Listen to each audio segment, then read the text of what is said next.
Ya, selamat pagi jemaat Tuhan yang dikasihi. Selamat datang di Beribadah Kita Center. Ya, mungkin kita masih Zoom, tapi kita perlu percaya bahwa kita mau memuji Tuhan dengan semangat. Sebelum itu, baiklah kita berdoa. Selamat pagi Bapak, selamat pagi semua Kiro Kudus. Terima kasih Tuhan atas berkat yang Tuhan berikan dari malam hingga pagi ini Tuhan, sehingga kami dapat berkumpul untuk beribadah Tuhan. Biarlah kami minta ibadah ini Tuhan dari awal sampai akhirnya, sehingga kami dapat menikmati ibadah ini menjadi berkat bagi kami, menjadi kekuatan bagi kami Tuhan, dan ajar kami untuk selalu setia di jalan-jalan kebenaran-Mu Tuhan. Kalian mau memimpin ibadah Tuhan dari awal sampai akhirnya sehingga berjalan dengan baik Tuhan tanpa ada gangguan dan kami percaya Engkau yang memberkati ibadah ini Tuhan. Terima kasih Tuhan Yesus, kami sudah berdoa. Haleluya. Amin. Selamat beribadah semua, Tuhan memberkati.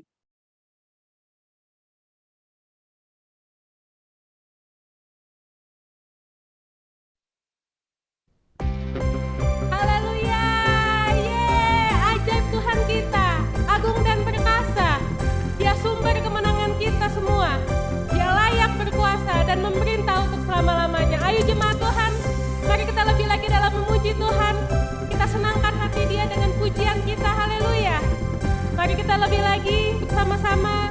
Saya undang jemaat kita katakan, tak terbayang. Tak terbayang kebesaran-Mu dan tak terbanding kekuatan-Mu Tuhan. Kau megah bagiku Segenap jiwa dan pengharapan telah kuserahkan untuk rencana-Mu Tuhan. Kau Raja atasku, hanya Kau yang layak ditinggikan. Cepat kita katakan ajaib. Ajaib Kau Tuhan, Agung agung dan perkasa. Kau sumber kemenanganku, layak berkuasa dan memerintah selamanya. katakan Yesus. Yesus, Kaulah Raja mulia. Haleluya Tuhan. Mari kita berikan tepuk tangan lebih lagi. Haleluya, haleluya, bersama-sama kita katakan. Tak terbayang kebesaran-Mu dan tak terbanding kekuatan-Mu Tuhan. Dia megah Kau megah bagiku. Segenap jiwa dan pengharapan telah kuserahkan untuk rencana-Mu Tuhan. Kau Raja atasku, hanya Kau Tuhan. hanya Kau yang layak ditinggikan. Bersama-sama kita katakan ajaib. Ajaib Kau Tuhan, agung dan perkasa. Dia sumber Kau sumber kemenangan, layak berkuasa layak berkuasa dan memerintah selamanya. Yesus, Kaulah Raja mulia. Ajaib Kau Tuhan, agung dan perkasa. agung dan perkasa. Kau sumber Kau sumber kemenanganku, layak berkuasa dan memerintah selamanya. Yesus, Kaulah Raja mulia. Mari kita puji Dia lebih lagi. Kalau di rumah kita tetap memuji Tuhan. Di tempat yang berbeda kita tetap memuji Tuhan bersama-sama. Jemaat Tuhan lebih lagi kita senangkan hati Dia, hati Tuhan. Haleluya. Karena Dia adalah Tuhan yang sangat luar biasa. Ajaib Kau Tuhan. Bersama-sama katakan, Ajaib Kau Tuhan, agung dan perkasa. agung dan perkasa. Kau sumber Kau sumber kemenanganku, layak berkuasa dan memerintah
sembah Tuhan, lebih lagi kita sembah Dia. Kita katakan, tinggikan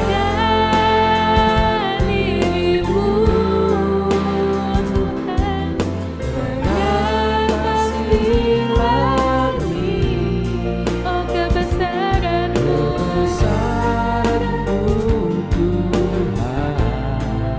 haleluya. Katakan tinggikan dirimu mengatasi langit. Oh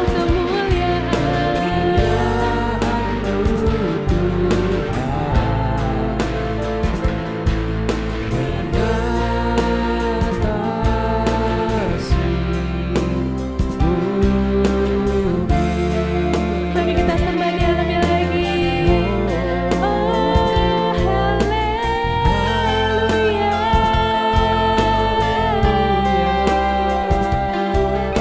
Hanya Kau Tuhan yang layak, hanya Kau Tuhan yang patut disembah.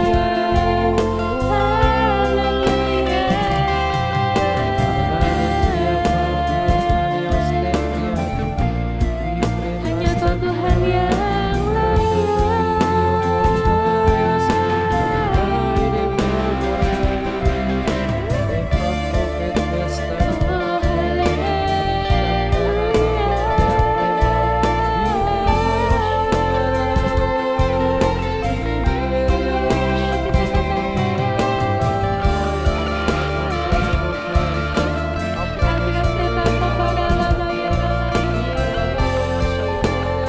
syukur bagimu.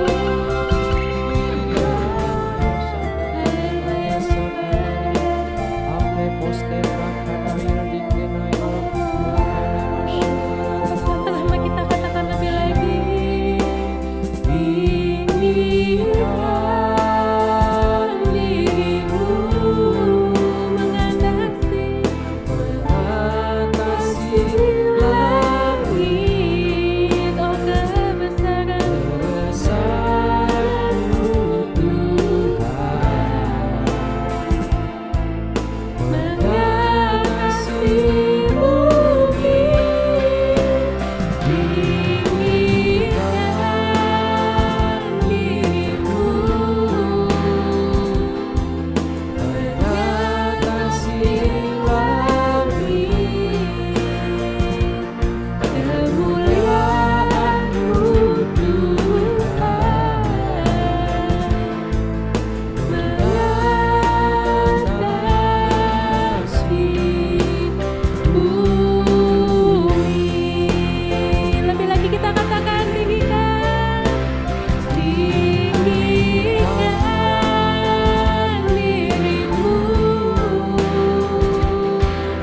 mengatasi langit. Kebesaran-Mu Tuhan,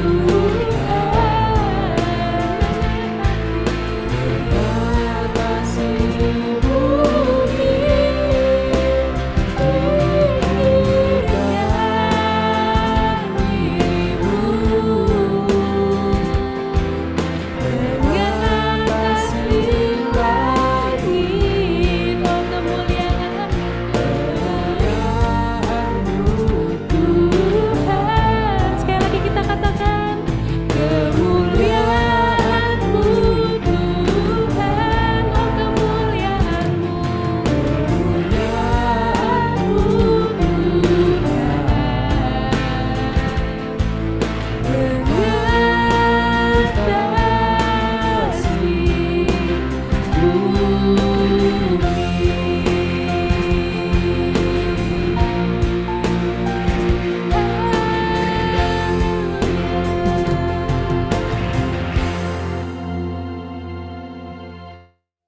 Kemuliaan-Mu Tuhan mengatasi bumi, biarlah hidup kami senantiasa meninggikan diri-Mu ya Aba ya Bapa, Adonai Elohim Tsebaot, Tuhan Yesus Kristus, Engkau yang telah ada, yang ada dan akan datang. Datanglah kerajaan-Mu, jadilah kehendak-Mu dalam ibadah kami saat ini, dan saat ini kami buka hati kami untuk mendengarkan kebenaran-kebenaran firman-Mu. Berfirmanlah, sebab kami siap untuk mendengarkan di dalam nama Tuhan Yesus Kristus. Amin. Shalom jemaat sekalian, puji Tuhan kita masih boleh beribadah pada saat ini. Semua adalah karena berkat kasih dan setia anugerah Tuhan, kebaikan Tuhan. Bahkan kalau kita masih bisa menghirup udara segar yang Tuhan berikan saat ini, kita masih boleh menghirup napas hidup yang Tuhan anugerahkan, semua adalah karena kebaikan Tuhan. Kalau kita hitung semua berkat-berkat Tuhan sangat luar biasa bagi kita. Hal-hal yang tidak bisa diciptakan oleh teknologi, yang tidak bisa diciptakan oleh manusia, Tuhan sediakan bagi kita. Karena itu jika kita datang beribadah saat ini dengan ucapan syukur kepada Tuhan, karena memang kita mengakui besar anugerahnya, berlimpah kasih setianya dalam kehidupan kita. Mari kita fokus pada pemberitaan firman Tuhan saat ini. Jangan lewatkan sedikit pun, jangan biarkan burung-burung di udara mematuk setiap benih firman yang ditabur ke dalam hati saudara, tapi biar tertanam, tertumbuh, dan berbuah. Kita akan mendengarkan tentang the miracle prayer, bagaimana kita bisa mengalami atau melakukan yang namanya doa, ya, dalam mengalami mujizat dalam doa, dalam berdoa.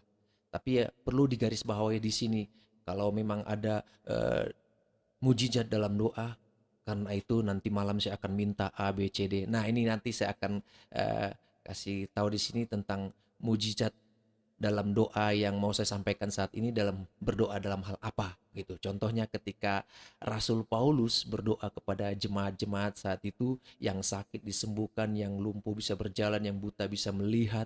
Tapi ketika dia berdoa untuk dirinya sendiri, yaitu ketika dia punya duri dalam daging yang Tuhan izinkan supaya dia tetap low profile. Tadinya kan dia itu seorang rasul yang sangat sombong karena kepintarannya. Sebelum dia jadi rasul ya, dia seorang rabi, seorang farisi yang sangat sombong saking pintarnya. Tapi ketika bertemu dengan Tuhan, dia melihat bahwa kepintarannya nggak ada apa-apa di hadapan Tuhan. Dia bertobat, dia terima Tuhan dan dipakai Tuhan secara luar biasa. Dan untuk menjaga supaya dia tidak meninggikan diri, salah satunya Tuhan izinkan dia mengalami duri dalam daging. Ya, ada sesuatu penyakit dalam dirinya yang tidak bisa sembuh, Tuhan izinkan. Nah, ketika dia berdoa berkali-kali meminta itu, Tuhan jawab, cukup kasih karuniaku bagimu. Artinya udah cukup. Jadi ketika saudara, Tuhan lihat sudah cukup kasih karunia-Nya buat saudara, terus saudara jangan protes. Tuhan, untuk hal ini kenapa Tuhan tidak izinkan? Karena udah cukup. Lebih baik cukup daripada mudal. Ibarat saudara mengisi botol penuh, lebih baik cukup penuh kan daripada mudal. Kalau mudal kebuang sia-sia gitu. Demikian juga Petrus ketika dia berdoa untuk kesembuhan orang lumpuh yang minta-minta di bait Allah, yang notabene adalah menurut catatan sejarahnya adalah seorang Lewi, yang mestinya mungkin dia adalah seorang imam yang berhak duduk di posisinya di bait Allah, di ruang Maha Kudus atau di ruang kudus. Tapi Petrus hanya berdoa simpel begini, demi nama Yesus dari Nazaret, berjalanlah, sembuh. Tapi ketika Petrus mengalami dera, cobaan, bahkan dia disalib terbalik, kenapa nggak lepas gitu? Nah, karena kembali ke ayat tadi, cukup kasih karunia-Ku padamu, begitu. Tapi mari belajar, nggak usah takut ketika kita mendengar hal ini, kebenaran-kebenaran ini. Justru dalam hal ini kita belajar bagaimana kita mengalami mujizat-mujizat dalam doa setiap hari. Apa yang harus kita lakukan?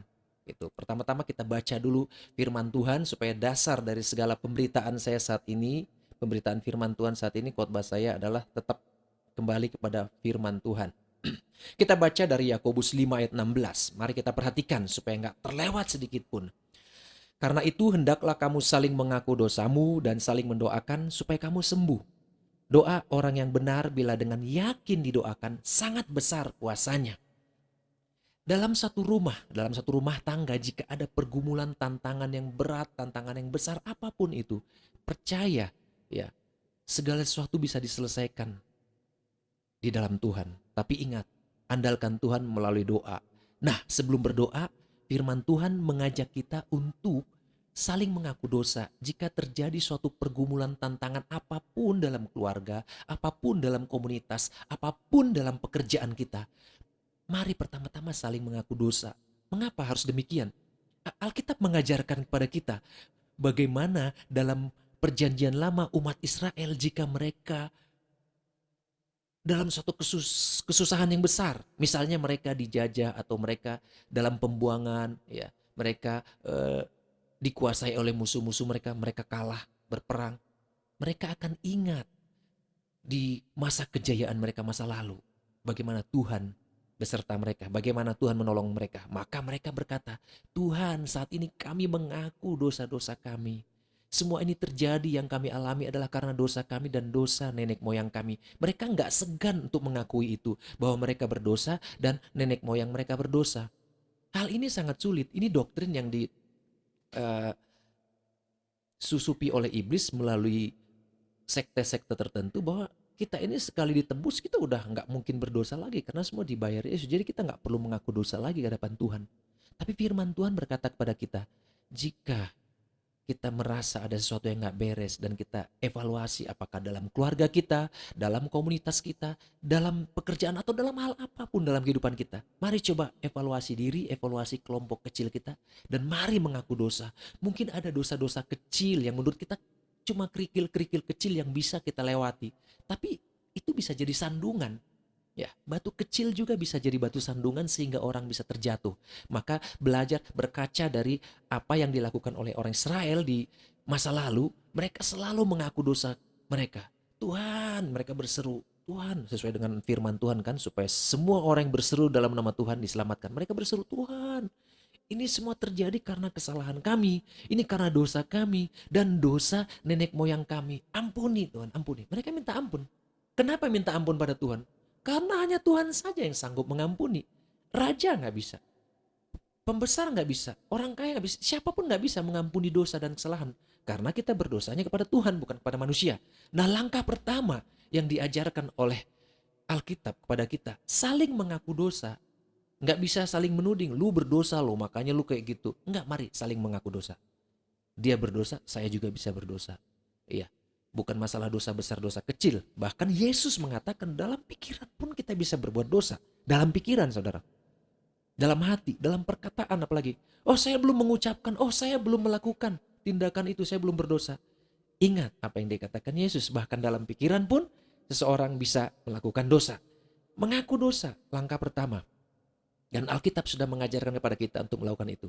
Lalu apalagi? Setelah kita mengaku dosa, mari saling mendoakan. Mengapa harus saling mendoakan? Seperti saya katakan tadi, doa kita pribadi itu didengar oleh Tuhan. Tapi ada kalanya batasan untuk doa pribadi. Ketika saya butuh sekali ini, saya meminta ini Tuhan. Terus Tuhan jawab, cukup kasih karuniaku kepadamu. Katanya gitu seperti pada Paulus. Atau kepada Petrus, cukup kasih karuniaku kepadamu. Nah, disinilah pentingnya kalau kita mau menerima mujizat, melangkah lebih lagi di luar doa kita sendiri. Bukan berarti saya mau ketergantungan sama orang lain, tapi ini saling mendoakan. Beda halnya dengan orang yang gak mau berdoa, tapi selalu titip doa. Pak, tolong titip doa ya, saya ingin didoakan ABCD gitu. Itu beda halnya dengan itu. Tapi yang saya mau ajarkan saat ini adalah bagaimana Alkitab mengajarkan kita saling mendoakan. Di sana ada mujizat. Saudara mungkin bertanya, apa itu mujizat dalam saling mendoakan? Apa bedanya ketika saya doa sendiri? Tadi sudah saya katakan, Paulus berdoa, selalu berdoa, Tuhan angkat duri dalam daging ini. Cukup kasih karuniaku kepadamu. Itu kata Tuhan. Tapi mari kita lihat apa yang diajarkan Alkitab tentang saling mendoakan. Nanti kita akan masuk ke topiknya di mana itu saling mendoakan ya. Contohnya di Alkitab. Kita lanjut dulu. Supaya kamu sembuh. Ini kalau ayat di atas ini bicara tentang mendoakan orang sakit. Ya mungkin ada seseorang yang sakit karena sakit fisik, didoakan, saling mendoakan, sembuh. Ada orang sakit secara ekonomi, sakit secara jiwa, sakit secara di rumah tangga. Sakit apa? Saudara saat ini mengalami sakit di mana? Dalam hal apa? Dalam keluarga, dalam keuangan, dalam hal hubungan rumah tangga, apapun itu. Belajar untuk saling mengaku dosa, belajar untuk saling mendoakan. Firman Tuhan berkata, supaya kamu sembuh. Lalu dikatakan, doa orang benar. Bila dengan yakin didoakan sangat besar kuasanya. Apa itu doa orang benar? Tentu orang-orang yang sudah dibenarkan di hadapan Tuhan. Walau kita sudah dibenarkan di dalam darah Yesus, oleh darah Yesus disucikan. Ketika kita datang menghadap Tuhan, kita mengaku, merasa ada yang gak beres, belajar untuk berani mengaku dosa. Tuhan, saya mengaku dosa, tadi salah begini-begini, saya di jalan tadi begini. Nah itu berani belajar. Maka kita senantiasa terjaga sebagai orang-orang benar. Doa orang yang benar bila dengan yakin didoakan. Bicara tentang yakin didoakan berarti sungguh-sungguh. Ketika saudara masuk dalam doa pribadi, mungkin saudara bisa sungguh-sungguh karena pergumulan pribadi. Tuhan, saya mau A, saya mau B, saya mau C, tolong saya selamatkan ini, saya selamatkan. Itu bisa serius, tapi bisa nggak saudara serius? Sama seriusnya kita sungguh-sungguhnya berdoa ketika kita bergumul pribadi, apakah bisa kita sama melakukan itu ketika kita mendoakan orang lain, saling mendoakan? Supaya bisa seperti itu ya salah satunya kita harus belajar merasakan apa yang mereka rasakan. Pergumulan yang mereka rasakan. Nah kita meminta, kan saling mendoakan ya kan. Doa orang benar bila dengan yakin. Nah minta dengan sungguh-sungguh. Ketika saudara mendoakan rekan saudara dalam rantai doa, dalam doa sepakat, dalam hubungan saling mendoakan, belajar untuk mendoakannya secara yakin. Yakin bahwa itu akan terjadi. Itu ada dampaknya nanti. Ya. Karena kita melakukan itu pada orang lain, tabur tuai juga terjadi. Orang lain pun berdoa serius seperti itu sungguh-sungguh untuk kita. Dan itu melampaui batasan-batasan seperti doa Paulus tadi. Doa pribadi ada batasannya, cukup kasih karuniaku kepadamu. Tapi doa saling mendoakan. Lah kan saya mintanya bukan untuk diri saya Tuhan, untuk dia. Tolong Tuhan. Nah jadi ada banyak orang yang meminta untuk dia, untuk seseorang itu yang bergumul itu. Ini dipertimbangkan oleh Tuhan, permintaan oleh banyak orang. Tapi orang yang didoakan juga benar-benar sungguh-sungguh ya dalam pengakuan dosanya, dalam doanya, dalam pengharapannya. Bukan main-main, bukan asal-asalan, bukan hanya untuk gagayaan, enggak. Bila dengan yakin didoakan, sangat besar kuasanya. Nah, mari kita belajar kuasanya sangat besar gimana sih? Kita lompat ke kitab Esther. Kita baca Esther 4 ayat 16. Nah sebelum baca saya ceritakan dulu. Waktu itu di zaman Esther, ini di zaman pemerintahan Artasasta. Raja Artasasta waktu mereka pembuangan ke Babel ya. Nah mereka dibilang dijajah. Enggak juga, mereka dibuang di sana ya. Kalau dijajah kan harusnya di negerinya sendiri. Nah waktu itu ada muncul bangkit seorang pembesar kepercayaan raja di kalangan kerajaan Artasasta saat itu, bernama Haman. Dia orang yang sombong, pingin dihormati, ya jalan kemana-mana pingin dihormati. Lalu dia ketemu sama Mordekai, seorang Yahudi. Mordekai nggak mau menghormati dia. Mordekai juga pernah berjasa kepada raja, karena jasanya raja terhindar dari rencana pembunuhan. Pernah ada yang berencana untuk membunuh Raja Artasasta. Nah diberitahukan oleh Mordekai, jadi dia punya jasa, walau jasanya belum dihargai gitu. Haman tersinggung. Ini si Yahudi satu ini sok-sok nggak mau taruh hormat pada saya. Maka dia rancangkan suatu cara, suatu siasat supaya raja menyetujui bikin suatu holocaust, yaitu pembunuhan bagi seluruh orang Yahudi yang ada dalam kerajaan yang di bawah pemerintahan Artasasta saat itu. Maka terancamlah termasuk nyawa Mordekai. Mungkin Esther nggak terlalu terancam karena saat itu dia sudah berubah nama jadi nama orang Persia ya. Itu nama dia nama aslinya adalah Hadasa. Ketika dia diangkat jadi ratu, dia harus berubah nama jadi Esther. Itu jadi Esther itu bukan nama Yahudi. Nah, tapi Mordekai yang berjuang untuk mempromosikan Esther bisa menjadi ratu, dia menyampaikan ini kepada Esther. Awalnya Esther menolak. Kenapa dia menolak? Karena dia tahu ada undang-undang kerajaan. Ya, siapapun yang berani menghadap raja tanpa dipanggil. Nih, kalau raja belum panggil Esther atau belum panggil Haman atau siapapun orang kepercayaannya, bahkan istrinya pun, anaknya pun kalau datang menghadap raja tanpa dipanggil oleh raja, ini menghadap berarti ketika dia bekerja dalam istananya ya, hanya ada satu undang-undang buat mereka. Satu undang-undang, dua ketentuan, yaitu karena dia datang tanpa dipanggil, hukuman mati. Atau yang kedua, raja akan mengulurkan tongkat emas. Kalau Kalau raja mengulurkan tongkat emas, berarti dia nggak dihukum, tapi diizinkan meminta sesuatu. Apapun yang dia minta akan dikabulkan oleh raja. Nah, berarti 50-50 kan? Esther belum jadwal, belum timingnya, belum waktunya. Kalau kita sering bicara atau menyanyi waktu Tuhan adalah waktu yang terbaik, atau sering hamba Tuhan berkata belum waktunya Tuhan gitu. Nah, ini belum waktunya dipanggil, belum waktunya untuk menghadap raja. Tapi karena mendesak, orang Israel mau dibunuh oleh Haman, dia siasatin, dia bikin akal supaya itu masuk dalam undang-undang media Persia saat itu. Maka Mordekai segera minta tolong pada Esther, dan ini mendesak. Tapi kalau engkau nggak menolong, kami percaya Tuhan sanggup menolong kami. Itu kata Mordekai. Lalu Esther setelah bergumul, dia berkata kepada Mordekai, pergilah, kumpulkan semua orang Yahudi. Ini dari Esther 4:16 saya bacakan. Pergilah, kumpulkan semua orang Yahudi yang terdapat di Susan, dan berpuasalah untuk aku. Janganlah makan dan janganlah minum 3 hari lamanya. Baik waktu malam, baik waktu siang. Aku serta dayang-dayangku pun akan berpuasa demikian. Dan kemudian aku akan masuk menghadap raja. Sungguh pun berlawanan dengan undang-undang. Kalau terpaksa aku mati, biarlah aku mati.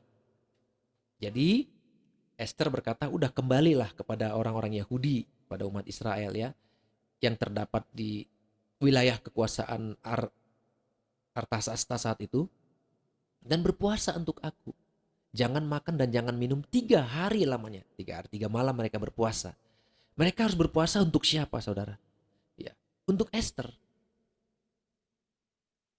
Banyak orang menyalahgunakan doa puasa Esther. Bisnisnya goyang, doa puasa Esther. Dia pingin rumah, doa puasa Esther. Dia pingin jodoh, doa puasa Esther. Salah kaprah gitu. Lihat, doa puasa Esther ini di sini buat apa gitu? Seluruh Yahudi saat itu, orang Yahudi, berpuasa 3 hari 3 malam untuk Esther. Bukan untuk diri mereka sendiri. Mereka harus mendoakan Esther. Nah, tapi Esther juga berdoa puasa. Demikian juga aku akan berpuasa katanya. Nah, Esther berpuasa berdoa untuk keselamatan orang Israel. Supaya raja nanti berkenan ketika dia datang. Jadi seluruh umat Yahudi saat itu berdoa puasa untuk Esther supaya Esther dilindungi dan Tuhan sertai sehingga dapat kasih karunia dari Tuhan, dilembutkan hati raja sehingga raja nggak marah ketika Esther datang menghadap. Walau waktunya belum tepat, belum saatnya untuk menghadap. Demikian juga Esther berdoa supaya permintaan dia untuk menyelamatkan orang Yahudi Tuhan kabulkan melalui persetujuan raja saat itu. Nah, ini saling mendoakan, saudara. Nggak ada yang egois di sini. Orang Yahudi berdoa bukan untuk dirinya sendiri, tapi untuk Esther, untuk keselamatan Esther. Esther berdoa bukan buat dirinya sendiri, tapi untuk seluruh umat Yahudi saat itu. Saling mendoakan. Jadi Tuhan nggak bilang begini saat itu, cukup kasih karuniaku kepadamu. Enggak. Karena saling mendoakan. Mereka meraung-raung, mereka berseru-seru, berteriak-teriak, Tuhan tolong selamatkan Esther. Karena kalau Tuhan gak selamatkan dia, maka hanya ada satu undang-undang buat dia. Dia akan mati. Kiranya dia bisa mendapatkan tongkat emas ketika dia menghadap raja. Demikian juga Esther. Tuhan selamatkan umatku, umat Yahudi. Supaya ketika aku menghadap raja, raja mengabulkan permohonanku sehingga mereka tidak dibantai. Saling mendoakan. Dan dapat kita lihat dampaknya kalau kita belajar atau kita baca seluruhnya kitab Esther ini. Nggak panjang, nanti saudara bisa baca dan pelajarin. Ya, ketika Esther menghadap raja, apa yang dia dapat? Ya, raja itu mengulurkan tongkat emas kepada Esther. Artinya raja berkenan. Kalau raja bertanya, ada apa? Ratu Esther, engkau menghadap aku. Walau belum dipanggil, walau belum waktunya. Wah, waktu raja ngomong begitu, Esther pasti masih deg-degan nih. Tapi tiba-tiba raja angkat tongkat emas diulurkan. Mintalah apa yang akan kau minta kepadaku. Bahkan setengah kerajaan pun akan kuberikan padamu. Luar biasa. Jangankan untuk menyelamatkan umatnya Yahudi, setengah kerajaan pun kalau Esther minta saat itu terjadi. Nah, saudara, coba kita belajar di sini. Kalau doa puasa Esther itu apakah ada doa yang egois? Banyak orang salah kaprah. Tuhan, saya ingin naik pangkat, saya ingin naik gaji, saya ingin penjualan saya laku. Dia masuk doa puasa Esther. Tuhan, usaha saya sedang jatuh nih, saya doa puasa Esther. Beda, doa puasanya bukan Esther. Ingat, peluang yang didapat Esther saat itu, kesempatan emas. Nggak ada kesempatan yang didapat orang Yahudi saat itu seperti yang didapatkan Esther. Apa kesempatannya? Mintalah kepadaku apa saja, bahkan setengah dari kerajaan pun akan kuberikan padamu. Bayangin, kalau Esther meminta itu, berarti setengah ewang ya. Wilayah kerajaan raja itu setengahnya akan diberikan pada Esther. Esther akan bisa mendirikan kerajaannya sendiri kan? Dia bisa mendirikan kerajaannya sendiri, bahkan setengahnya. Bayangin saudara, setengah dari kekayaan kerajaan yang dikuasai raja, peluang ini dimiliki oleh Esther. Kalau doa puasa Esther saat itu adalah doa puasa yang egois, dia untuk dirinya sendiri, untuk memperkaya dirinya sendiri, untuk kemuliaannya diri sendiri, supaya dia terkenal, supaya dia dihormati orang, tentu dia akan terima tawaran raja saat itu. Wah, ya udahlah, lupakan bangsanya. Untuk apa ngingat-ingat itu? Yang penting diri gue sendiri deh. Yang penting orang hormat padaku, termasuk Haman yang sok-sokan itu akan hormat padaku. Tentu dia akan begitu. Tapi ingat, doa puasa Esther bukan doa yang egois. Dia melupakan itu. Tawaran setengah kerajaan itu. Ya. Kalau saudara baca secara komplit nanti kisah ini, Esther justru minta supaya bangsanya diselamatkan dan supaya Haman yang merancangkan hal yang gak baik untuk umatnya, untuk suku bangsanya, justru itu yang mendapat hukuman. Bahkan saat itu malah Mordekai yang diangkat, yang diberikan penghormatan, boleh memakai kereta raja, ya, muter-muter wilayah kerajaan. Wah, dan Haman juga harus menaruh hormat padanya. Luar biasa. Esther nggak minta untuk ditinggikan, bahkan dia meninggikan Haman Mordekai yang mempromosikan dia. Ini saudara, dampak dari saling mendoakan. Bahkan mereka berani doa puasa, meraung-raung, berteriak, sungguh-sungguh. Kebanyakan orang hanya minta request doa, saya ingin didoakan, tapi nggak mau saling mendoakan. Padahal di sini rahasia mujizat yang sangat besar, yang dimana kalau kita hanya doa untuk pribadi, ada batasannya, batasan mujizatnya, seperti yang dialami Paulus, seperti yang dialami Petrus. Tapi kebanyakan orang enggan untuk berdoa. Saya doa sendiri juga bisa. Ya bisa, tapi ingat ada batasannya. Ketika orang Israel berdoa sendiri, berdoa pribadi, apakah terjadi solusi? Enggak ada solusi saat itu. Tetap Haman merancangkan malapetaka bagi mereka. Tapi ketika mereka mulai merendahkan hati, mau saling mendoakan, bukan untuk kepentingan diri sendiri, termasuk Ratu Esther, walau dia saat itu sebagai wanita nomor satu, karena dia adalah ratu nomor satu kan di situ, karena dia sudah menggantikan posisi Ratu Wasti yang telah dipecat. Dia pun gak mau melakukan itu untuk kepentingannya sendiri, tapi untuk kepentingan orang banyak. Nah, di sini rahasia doa mujizat. Dan ingat, nama Esther sampai saat ini harum, ya, tetap dikenang orang. Coba dia egois saat itu, maka itu nama yang dihindari. Walau itu bukan nama Yahudi, tapi banyak orang pakai nama Esther kan. Ada orang yang pakai namanya ganti nama jadi Hadassah gitu. Ada. Tapi dia terkenal bukan dengan nama Hadassah, dia terkenal dengan nama Esther. Nah, tapi coba saudara perhatikan, ada nggak dalam keluarga-keluarga Kristen yang pakai nama Yudas Iskariot gitu, atau Herodes, Pilatus? Nggak ada kan? Nebukadnezar, nggak ada. Belum pernah saya temukan orang dikasih nama seperti itu. Tapi nama Esther banyak pakai nama Esther. Dia nggak egois, saudara. Coba waktu itu dia jadi ratu yang egois, mementingkan diri sendiri. Nggak akan ada yang pakai namanya. Nggak akan ada yang mengharumkan namanya. Tapi luar biasa, dengan kerendahan hatinya, dia sudah mendapat yang terbaik kok dari Tuhan. Dia bisa jadi ratu berkat pertolongan atau promosi dari Tuhan melalui Mordekai. Dan dia mengajak umat Israel, umat Yahudi saat itu, mari berdoa bersama. Mari saling mendoakan. Nah, dari cerita ini, dari kisah ini, kita tahu ketika kita meminta untuk kepentingan orang lain, bukankah akan berdampak sangat luar biasa? Kalau kita review khotbah yang disampaikan Bro Randy minggu lalu, bagaimana Maria meminta kepada Yesus. Nih orang yang di perkawinan Kana ini, kasihan mereka kehabisan anggur.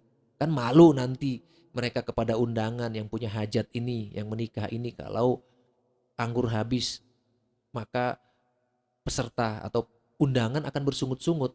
Karena dalam tradisi Yahudi saat itu, kalau mereka datang ke undangan, hidangan yang nomor satu paling tinggi itu kastanya adalah anggur.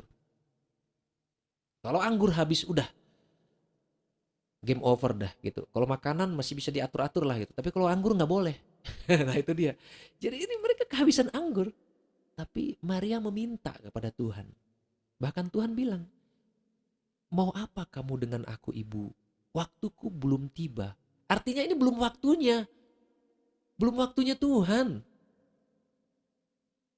Bagaimana saudara? Jika saudara berdoa minta sesuatu padahal mendesak, terus tiba-tiba Tuhan jawab, belum waktunya. Waktu Tuhan pasti yang terbaik. Ya walau yang terbaik tapi belum waktunya, padahal mendesak. Ya, yang mendesak itu kan bagi si yang punya hajat. Bagi Maria itu gak mendesak. Tapi dia berusaha masuk dalam kondisi yang dialami oleh pemilik pesta yang punya hajat, yang mengadakan pesta. Maka dia dikatakan belum waktunya, tapi Maria berkata, taat aja taat. Dia berkata kepada para pelayan saat itu, apa saja yang diperintahkan Tuhan padamu, taat saja. Artinya taat. Mari kita taat sama firman-Nya. Mari kita taat pada apa yang disabdakannya. Apa yang terjadi? Permintaan kan adalah doa. Maria meminta sesuatu kepada orang lain.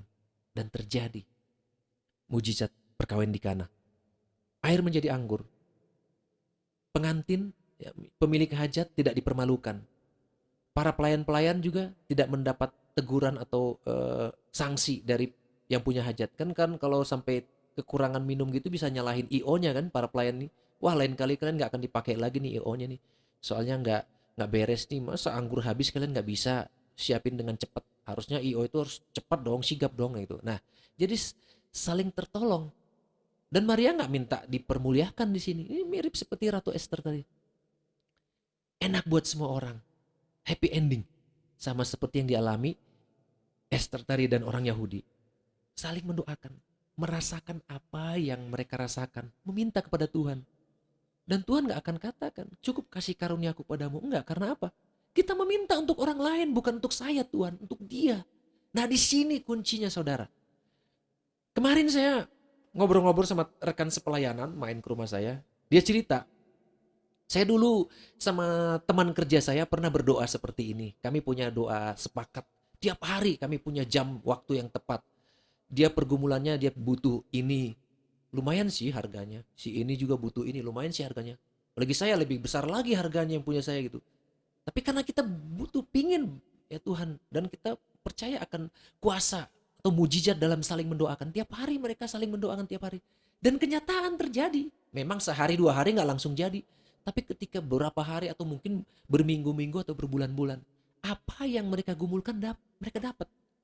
Karena bukan hanya diri dia sendiri yang meminta untuknya. Orang lain meminta untuknya. Bayangin saudara. Orang lain bahkan semakin banyak yang meminta untuk diri kita. Untuk pergumulan kita. Bukankah akan semakin memenuhi cawan doa di sorga. Nah dari sini mari kita belajar. Ternyata ada mujizat dalam doa. Saling mendoakan. Bukan hanya doa pribadi. Kita tetap ada doa pribadi kita kepada Tuhan. Penyembahan pribadi kita. Pergumulan pribadi kita. Tapi carilah tim doa saudara. Yang bisa jaga rahasia ketika saudara punya pergumulan berat. Mari saling mendoakan. Tapi itu saling jaga rahasia. Bikin tim doa, saling mendoakan. Saya juga tetap punya tim doa. Tiap hari saya rutin berdoa. Biar harus sampai mengesampingkan jam tidur saya nggak apa-apa. Tapi yang penting saya berdoa. Tetap ada hubungan doa pribadi, ada doa saling mendoakan. Jadi kita saling mengungkapkan pergumulan kita masing-masing. Saya pergumulannya ini, saya pergumulannya ini. Akhirnya kita saling mendoakan. Dan satu persatu ada yang pergumulannya dijawab. Walau belum semua. Tapi kita masih berjuang berdoa dan berdoa. Bahkan kita mendoakan bangsa, mendoakan gereja-gereja, bukan hanya God Center, gereja-gereja. Jadi kita gereja yang berdampak kan, walau kita anggotanya nggak banyak segereja seperti gereja-gereja besar, tapi kita berusaha punya dampak mendoakan para hamba Tuhan, mendoakan para penginjil, mendoakan pemerintah, mendoakan perdamaian bangsa-bangsa. Kita jadi gereja yang berdampak. Karena kita yang meminta untuk kepentingan orang lain. Kita percaya Tuhan mau jawab, mujizat Tuhan terjadi. Karena Tuhan akan genapi firman-Nya, saling mendoakan dengan sungguh-sungguh. Doa orang benar dengan sungguh dikatakan, didoakan. Besar kuasanya, berarti ada kuasa di sana. Nah, karena itu saya ajak saudara sekalian untuk jangan enggan ketika ada teman atau ada tim, ada kelompok, bahkan gereja mengajak, ayo kita berdoa, persekutuan doa, saling mendoakan. Ayo, semangat. Karena doa ini adalah kesempatan. Sama seperti yang dialami oleh orang Yahudi saat itu. Kesempatan mereka bebas dari malapetaka Holocaust. Ya. Esther juga terselamatkan yang harusnya mati karena berani hadapin raja. Tapi bahkan dia dapat tawaran setengah kerajaan. Walau dia nggak ambil itu. Bagi dia lebih berharga menyelamatkan banyak orang daripada dia diperkaya sendiri. Wah, ini mulia sekali saudara. Waduh, sampai selama belum berakhir dunia ini, nama Esther akan selalu dikenang. Haleluya. Luar biasa. Karena itu saudara, mujizat dalam saling mendoakan, mari kita selalu punya tim doa sepakat untuk meminta untuk kepentingan orang lain. Untuk kepentingan rekan kita, seperti yang sudah saya katakan tadi. Kita sepakat meminta untuk kepentingan rekan kita, kepentingan orang lain. Maka orang lain atau rekan kita juga mereka banyak yang bersepakat untuk meminta kepentingan kita, pergumulan kita. Nah ini, ada saling mendukungnya gitu. Maka hal yang mustahil bisa menjadi sangat mungkin.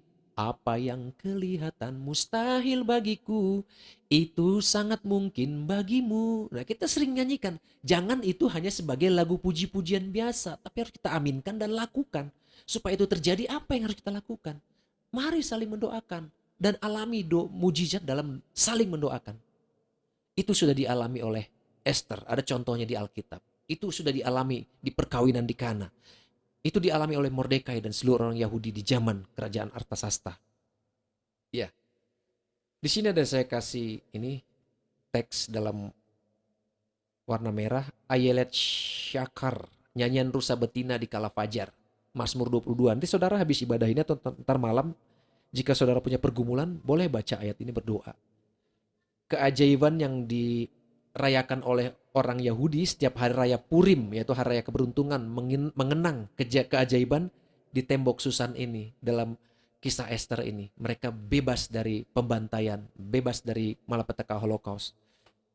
Maka setiap setahun sekali mereka merayakan hari raya Ayelet Syakar, ya, nyanyian rusa betina, hari raya Purim.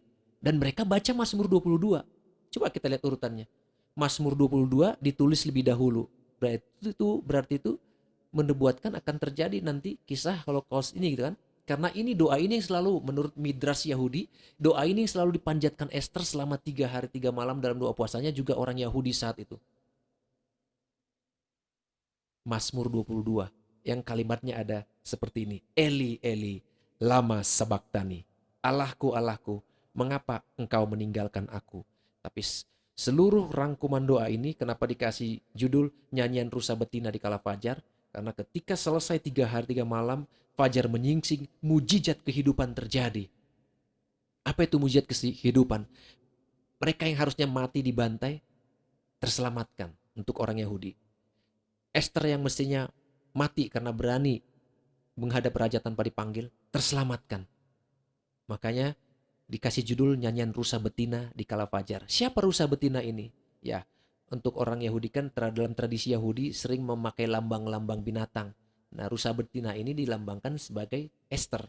Jadi yang memakai doa ini Eli Eli lama sabachthani, nanti saudara baca Mazmur 22 seluruhnya, itu adalah ketika mereka puasa Esther, baik Esther maupun orang Yahudi. Yang jadi pertanyaan, mengapa Yesus pakai doa itu waktu Yesus disalib? Apakah Yesus butuh pertolongan saat itu sama seperti Esther?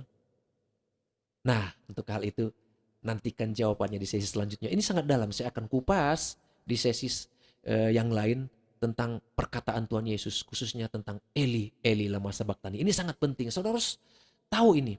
Karena ini, saudara tahu ini, saudara akan bisa berapologet menangkis serangan-serangan orang. Karena ada orang berkata, wah, Yesus pada saat itu kenapa berkata, Allah aku, Allahku, mengapa engkau meninggalkan aku? Kalau dia Allah, kenapa Allah meninggalkan dia? Berarti dia pernah dong menjadi nggak Allah karena Allah meninggalkan dia. Mari saya akan sampaikan di sesi ketika mungkin di apakah di worship center atau di ibadah raya. Ada saatnya nanti saya siapkan dulu bahannya. Tapi kita kembali kepada teks ini. Doa yang dipakai oleh Esther dan orang Yahudi saat itu adalah doa dari Mazmur 22, Ayelet Syakar, ya. Nyanyian rusa betina di kala fajar. Dan ketika fajar menyingsing, setelah mereka 2 puasa 3 hari 3 malam, ya, maka muncul mujizat kehidupan, mujizat keselamatan dalam kehidupan mereka. Maka dari itu saudara, mari kita miliki hati yang taat berdoa jika kita mau mengalami mujizat dalam saling mendoakan, mujizat dalam doa.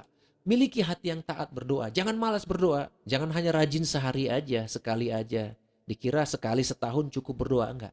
Miliki hati yang berdoa. Bahkan dalam kendaraan saya naik motor pun saya suka berdoa. Saya di kereta api atau di mobil bahkan di pesawat. Kalau di pesawat orang pasti berdoa takut jatuh kan. Tapi ketika saudara di pesta pernah berdoa enggak? Saya di pesta waktu Feli menikah pun saya dalam hati berdoa. Tetap berdoa, mendoakan supaya acara berjalan dengan baik. Supaya undangan terlindungi semua dari virus-virus. Doa, berbahasa roh, berdoa gitu. Ya, di setiap undangan saya berusaha berdoa, tapi nggak harus diperlihatkan kepada orang kan, gitu. Jadi dalam segala kondisi kita berdoa. Komitmenlah untuk berdoa dalam doa sepakat setiap hari. Ini poin ketiga. Ambil, pilih tim doa saudara. Minimal 2, kan di mana 2 atau 3 orang berkumpul. Kalau ada 2 atau lebih, 3 atau lebih itu lebih bagus. Tapi jangan banyak sekali, kalau sampai 100 orang bukan doa sepakat lagi itu doa praise and worship tuh ibadah ya. Tim doa tim kecil aja. Yesus aja bikin tim kecil untuk berdoa. Tim yang paling kecilnya Yesus kan ada Yesus, Yohanes, Petrus, Yakobus. Ada tim kecilnya hanya 4 orang di luar para rasul yang lain yang 12. Lalu yang keempat, mari saksikan mujizat yang Anda alami ya untuk membangun dan menguatkan yang lain. Ketika saudara punya komunitas doa, saling mendoakan dan saudara mengalami mujizat, saksikan pada orang lain. Seperti yang saya katakan tadi, teman saya kemarin, rekan sepelayanan menceritakan mujizat yang dia alami ketika punya tim doa, saling mendoakan dan terjadi apa yang mereka minta. Nah itu disaksikan kan menguatkan yang lain. Nah begitu, karena kita dipanggil untuk bersaksi, saling menguatkan, saling membangun. Begitu saudara. Nah kiranya materi atau pembahasan firman Tuhan saat ini bisa menguatkan saudara dan saya.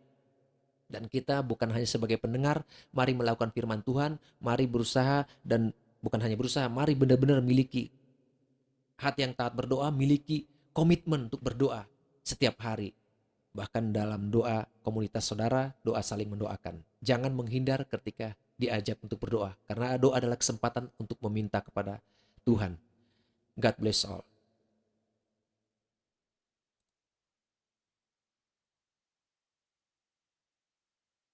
Dipersilakan pada petugas pendoa syafaat. Ya, terima kasih Pastor Helga atas firman-Nya. Kita belajar bahwa kita harus saling mendoakan, kita tidak boleh egois dalam doa kita masing-masing. Kita percaya kuasa doa sangat menguatkan diri kita semua. Ya, kita akan melakukan doa syafaat. Mari kita berdoa. Tuhan Yesus, kami bersatu hati berkumpul Tuhan, di mana ada 2 atau 3 orang berkumpul, maka ada namamu Tuhan, dan saat kami bersepakat Tuhan, kami mendoakan sesama kalau ada. Tuhan Yesus, kami berdoa untuk Indonesia Tuhan, kami tahu Tuhan akhir-akhir ini sedang mengalami banyak kesulitan Tuhan, dari gempa, virus-virus maupun hal yang lain Tuhan, kami percaya Tuhan melindungi Indonesia Tuhan, terutama umat-umat-Mu Tuhan, kami percaya segala kepunyaanmu Tuhan akan dilindungi Tuhan. Kami melindungi Indonesia Tuhan dari segala bencana-bencana Tuhan. Nah, kami percaya Indonesia adalah milikmu Tuhan, menjadi ladangmu Tuhan, menjadi kepunyaanmu, dan kami semua ada untuk memenuhi ladang-ladang Tuhan. Menjadi untuk dunia ini Tuhan, maupun sekarang mungkin sedang ada perang Tuhan, kami percaya kami dijauhkan dari segala hal itu Tuhan, kami percaya umat Tuhan diselamatkan Tuhan, umat Tuhan menjadi pemenang, bukan menjadi yang kalah kami, karena kami percaya kami adalah umat yang berbeda, bukan dari dunia ini Tuhan, melainkan dari sorga Tuhan. Jadi untuk kota-kota di mana kami tinggal, baik di Jakarta, Bandung maupun yang lainnya Tuhan, Engkau memberkati kota-kota Tuhan, karena sejahtera kota kami adalah dengan kami juga Tuhan, sehingga kami dapat menikmati berkat dan kasih karunia di kota-kota kami tinggal Tuhan. Dan juga untuk berdoa untuk Pastor Hendra Tuhan, untuk keluarganya, untuk anaknya, untuk istrinya Tuhan, dan keluarga-keluarganya, biarlah Engkau yang memberkati dia Tuhan, semakin lebih baik lagi Tuhan, semakin naik ke atas lagi Tuhan. Kami percaya juga Tuhan, Engkau yang menjaga di berbagai ladang pelayanannya Tuhan, biarlah ladang pelayanan semakin luas Tuhan, karena kami percaya dan berikan kapasitas bagi dia untuk semakin naik Tuhan. Kami juga untuk senternya Tuhan, walaupun kami belum banyak, tapi kami percaya kami yang memberikan dampak Tuhan. Kami yang menjadi kekuatan bagi orang-orang sekitar kami Tuhan. Dan kami juga percaya kasih ini akan jadi besar Tuhan. Itu semua karena kasih karunia-Mu Tuhan. Kami juga beruntuk untuk gereja-gereja yang lain Tuhan, kami percaya gereja-gereja akan dibangkitkan Tuhan menjadi gereja-gereja pemenang di akhir zaman ini Tuhan, gereja-gereja yang memulihkan, gereja yang membangun Tuhan. Kami percaya gereja semakin bersatu Tuhan, tidak ada perpisahan ke sinode Tuhan, perpisahan antar doktrin Tuhan. Kami percaya Indonesia ini menjadi gereja-gereja yang bersatu Tuhan, maupun di seluruh dunia juga menjadi gereja-gereja yang bersatu untuk kemuliaan nama Tuhan di akhir zaman ini. Terima kasih Tuhan Yesus, Kau berkati juga tim pelayan God Center Tuhan, biarlah tim pelayan semakin solid Tuhan, menjadi pilar-pilar untuk gereja ini Tuhan, karena kami percaya semua bekerja bersama untuk Tuhan. Terima kasih Tuhan Yesus, kami percaya doa kami tidak sia-sia. Engkau yang memimpin doa ini, Engkau yang berkati doa ini. Haleluya, amin.